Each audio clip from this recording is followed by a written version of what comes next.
একের পর এক রেলের বঞ্চনা নলহাটিতে। তারই প্রতিবাদে রবিবার সকাল 7টা থেকে রেল অবরোধ করল নলহাটি নাগরিক মঞ্চ।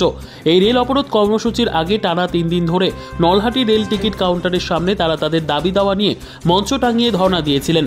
এক পর্যায়ে গতকাল শনিবার রেল কর্তৃপক্ষের সাথে এক গুরুত্বপূর্ণ বৈঠক হয় নলহাটি নাগরিক মঞ্চের।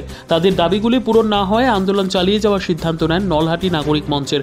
দাবি, কাঞ্চনজঙ্ঘা এক্সপ্রেস, কুলিক এক্সপ্রেস এবং উত্তরবঙ্গ এক্সপ্রেস এর নলহাটিতে স্টপেজ দেওয়ার দাবি তোলা হয়। রেল কর্তৃপক্ষ জানান তারা শুধুমাত্র কাঞ্চনজঙ্ঘা এবং উত্তরবঙ্গ এক্সপ্রেসের স্টপেজ দেওয়ার সিদ্ধান্ত নিতে পারেন। তবে নাগরিক মঞ্চের পক্ষ থেকে জানানো হয় তারা রেলের আংশিক দাবি মানতে রাজি নয়। তাদের সমস্ত দাবি পূরণ না হয় এদিন রেল অবরোধ করল নলহাটি নাগরিক মঞ্চ।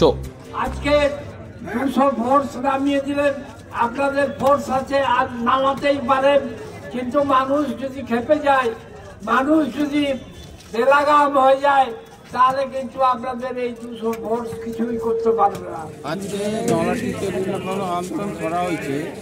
কুলিক এক্সপ্রেসের স্টপেজ, ডাউন উত্তরবঙ্গের স্টপেজ, কাঞ্চনজঙ্ঘা স্টপেজ এবং করোনাকালে যেসব লোকাল ট্রেনগুলো ছিনিয়ে নিচ্ছে সেগুলো আমাদের ফিরে দিতে হবে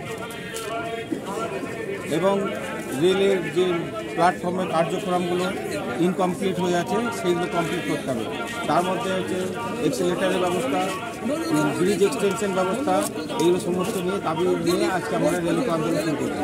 দীর্ঘ 1 বছর ধরে আমরা যে আন্দোলন করছি তার কাল অবধি তার কোনো শুরু হয়নি, সেইখানে আমরা এই আন্দোলনের পথে নেমেছি। যদি এই দাবি পূরণ না হয় তাহলে কি করবেন? যদি এই দাবিগুলি পূরণ না হয় তাহলে কি করবেন? তাহলে আমাদের অনির্দিষ্টকালের লিগে বলতে হবে যে আমাদের দাবিটুকু